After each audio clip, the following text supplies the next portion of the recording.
Now we have time left for some Q&A, and Jerry's coming to the front. We've got our three presenters minus President Leith, and they're willing to take some questions. So we have about 15 minutes. Amy has the mic. Who would like to start? David Lambert?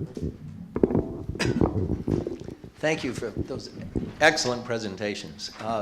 John Browse, one of our colleagues yesterday made the case for the need for collaboration by citing the African proverb, if you want to go fast, go alone. If you want to go far, go together. About 3 years ago, Bill Gates went to Rome, and he issued a call to arms to the United Nations agencies there on the need for collaboration. And he said you need to not only collaborate with each other, but with other UN agencies, with foundations, with our development agencies, with the NGOs, with the food companies. To solve these problems of global food security, we've got to work with each other. So I would ask you and any of you, what's your sense of the state of collaboration and appreciation of the fact that we do need to work together and not in silos? Thank you. I'll take it. Thanks, David.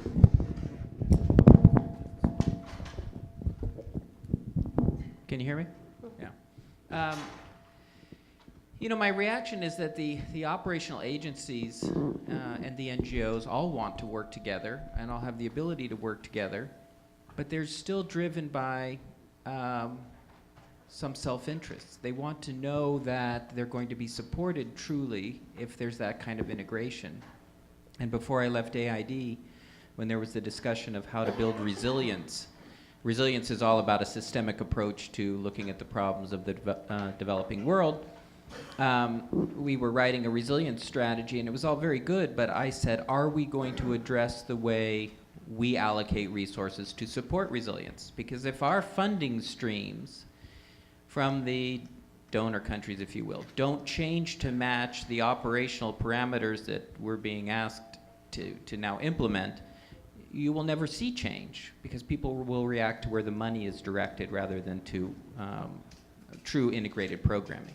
So that's what I'm waiting really to see. I think there's some evolution in that regard, and I think the operational agencies are trying to position themselves, but maybe even Feed the Future is one of the first examples of truly trying to see bigger pictures as far as what the problem set is, and then applying resources in a comprehensive way to deal with that. But are the disaster people getting their money in a different way? Are the development people programming their money in a different way? I don't think we've actually gotten there yet.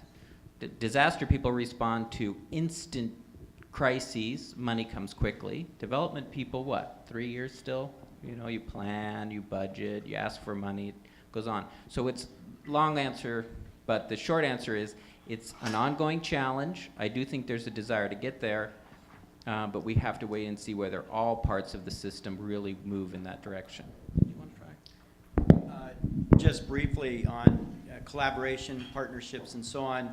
Certainly, I think it's the key to long-term impact and success.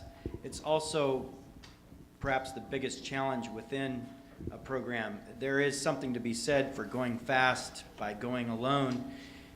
Partnerships come with fairly high transaction costs, and ensuring that information flows between partners is rife with issues surrounding a scientist being afraid of losing control over the data. That's just one example. Also, data quality control. The meetings that our partners now have to attend because they're in partnerships is just absolutely overwhelming. I'm not sure what to do about that, but greater coordination at the donor level, greater coordination at the host government level to minimize meetings, make sure that a meeting that does happen is efficiently managed, and all the necessary partners are there so you don't have to have subsequent meetings. It's a long-winded way of saying it's absolutely crucial, but I don't think we've quite figured out how to do it really well, and we need to be putting resources into partnerships, not just activities, assuming that the partners will bear the cost of those partnerships.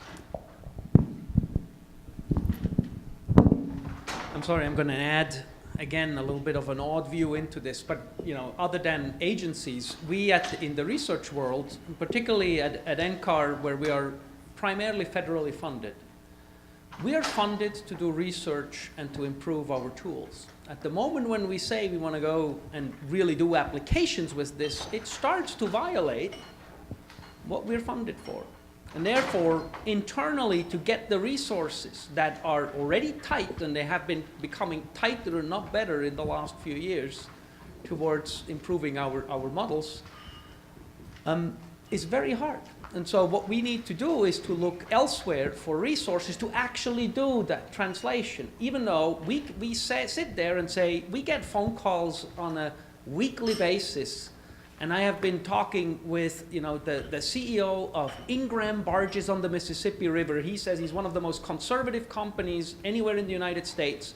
And he says, I don't care about the politics, I need help. I'm saying, I would love to help you, how can we do this? But how do we get into that exchange? And somewhere in there, what we would like is not necessarily a solution for one single company for getting the economic or the edge, but we would like to produce public good that is large scale. We had some issues with dealing with the preset stages or the preset channels with some of the development agencies that are country-based. We come in and say, does it really make sense that we do something for Burundi? What would make sense for us is to take West Africa, East Africa, all of Southeast Asia. But if you go that route, here is what this would take, and that usually then blows the pre-designed pathways. So I think, even though we are very hopeful and we see a lot of needs out there, we still need to find the breakthrough, the foot in to really get started, to demonstrate the benefits of this integration from our side into that world, and what these public good development pathways have to be, and who can fund those. We still need to find it. It doesn't exist. Another question. Joe Cortez, and then we'll swing back over here.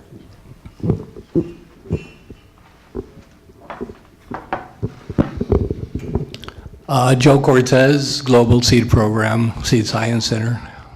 One of the things that the World Food Program has been doing relatively recently is not only purchasing food from the more developed countries to distribute out into the areas of crisis, but actually purchasing food from local farmers.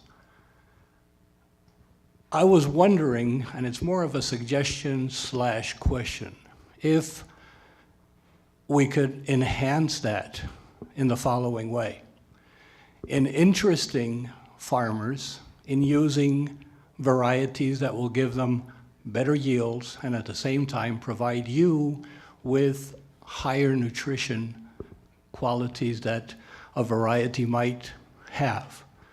So I'm looking at two possibilities. The two possibilities that I'm talking about are really something that would raise the yields, first of all, for these farmers that you're going to buy food from, doubling their yields. Those of you that were here yesterday and saw the data that John McRoberts showed us from Africa, we can see easily that with better varieties, they will produce more. It is a given fact. Many CG centers already have a lot of material sitting on their ledges and they don't get them out into the field because there isn't the systems to get it out. But if we can increase the demand by interesting farmers through your programs to get variety X, because that's what the World Food Program wants in Honduras or in Bangladesh or in Southern Sudan, whatever the case might be. And at the same time, then you could also be getting, like I said before, varieties with a higher nutritional value. So it's and not only for World Food Program, I guess this would go for donors around the world also as they look and they purchase food for the emergency programs. Thank you. Yeah, if I can just comment, this actually maybe ties back a little bit to what David was asking in his first question. When WFP buys, we buy, unless you're talking about a smaller program, which is Purchase for Progress, but I'll leave that to the side for now. When we buy the hundreds of thousands of tons that we buy locally and regionally, we're buying from the traders the commodities that are on the market. We're not necessarily driving or stimulating what those commodities might be. FAO, on the other hand, might be the partner to take the lead on some of those activities with the individual farmers or with the host governments to get the farmers to plant different things. It's a semi-mandate issue. We do have a small program in WFP called Purchase for Progress, where we do drill down to the smallholder farmers and try to help guide them in the ways that they can both produce more efficiently but then access the markets. Because again, as some people have pointed out, if you can't access the markets, the excess production may rot or may not add value to the family. So your point is exactly right, but I think it in a way leads back to what David was saying about the need to integrate different mandates and capacities so that you have the maximum impact on the ground. Okay, who did you? We're going to come up here next. Oh, The question would be for Jerry. You mentioned that Rhoda's field was lush and had good ground cover, and she was very successful. And I think I heard you say that if you looked at the farms on both sides, they were barren. Why? Well, I was saying that the farms on either side, the ground cover, the soil in between the maize rows was bare. So either the crop residue had been insufficient to maintain the cover over the full season, or they had removed, as many farmers do, removed the crop residue, number one, to make seedbed preparation easier. Number two, they're feeding it to livestock or selling it for other purposes. Some use it even for building materials. So there's, That is my question. why was there, Why is she successful in the two neighbors? oh, How do you pronounce that? yeah, no, that's a very good question. And I think it largely gets back to typology. So let's go back to Rhoda's situation when her husband was alive and he was bringing in income off farm, and there wasn't a large incentive for intensifying on her acreage. They were getting enough maize to get by on. Her husband's income was supplementing their food purchasing as well as the school fees. So right next to Rhoda were farmers who I didn't talk to, so I don't know why they weren't more focused on these solutions. And then a little ways down from Rhoda was another farmer who was also intensifying very nicely, but in a sort of different trajectory. So right there along the road, you had several different probably types of farmers with different objectives and goals. I'll tell you, a big reason that some of these farmers are not intensifying, taking on these practices is chronic health issues. I really think that's one of the key factors in many cases. Chronic sickness means that you're not likely to get your crop in on time, and you go down that downward spiral. They may have been on that downward spiral rather than going up that virtuous cycle. Don't know. I didn't talk to them, but we see that sort of patchiness of adoption. And some farmers are very successful, and the neighbors either aren't paying attention or are unable to adopt it for multiple reasons. We've got to get to those decision-making issues as well as those barriers to adoption based on lack of opportunity. I have a question for Mr. Aman. A few years ago, there was reported that 97% of the scientists, climatologists, believed that climate change was caused by man. Is that number changing? So is it now 2% instead of 3%?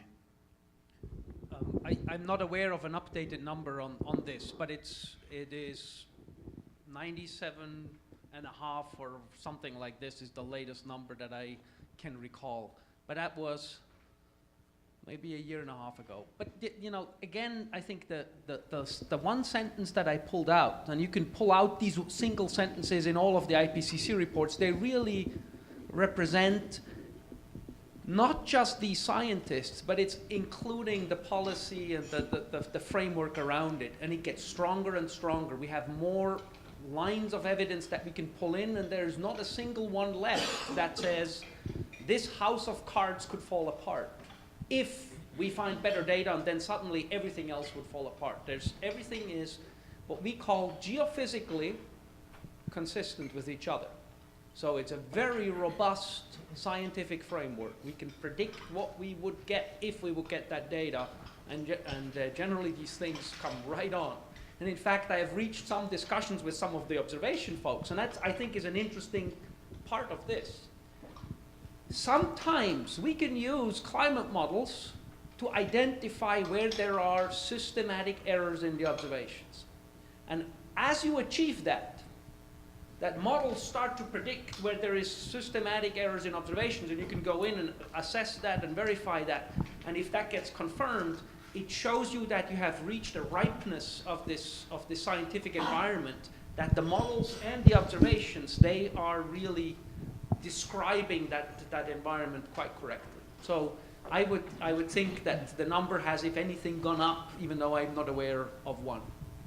Good. The last question will go to, I think you raised your hand? Yep. Thank you. Hi, Hillary Byerly from Cornell University. This is for Jerry Glover. Thank you all for your thoughtful presentations. And Jerry, I really appreciated the sort of holistic perspective you offered on interventions, particularly the need to build up from the community level and incorporate what farmers themselves want. And Rhoda's story was inspiring, but Mali as a whole suffers from a tremendous lack of infrastructure and prevalence of corruption. So how will an agency like USAID facilitate that sort of bottom-up intervention? Yeah, and I think I heard you say Mali. This is Malawi. Oh, sorry, Malawi. Yeah, correction. that's what I meant. Although we see many of the same situations in Mali as we do in Malawi. So governance, of course, is a huge issue. I think the Joyce Banda's administration has made many advances. There's still some issues around, for example, fertilizer subsidies, some issues around corruption that, I guess you can work on those by providing incentives, working with capacity building in terms of institutional capacity building that helps on that. And we do have programs within USAID that do that.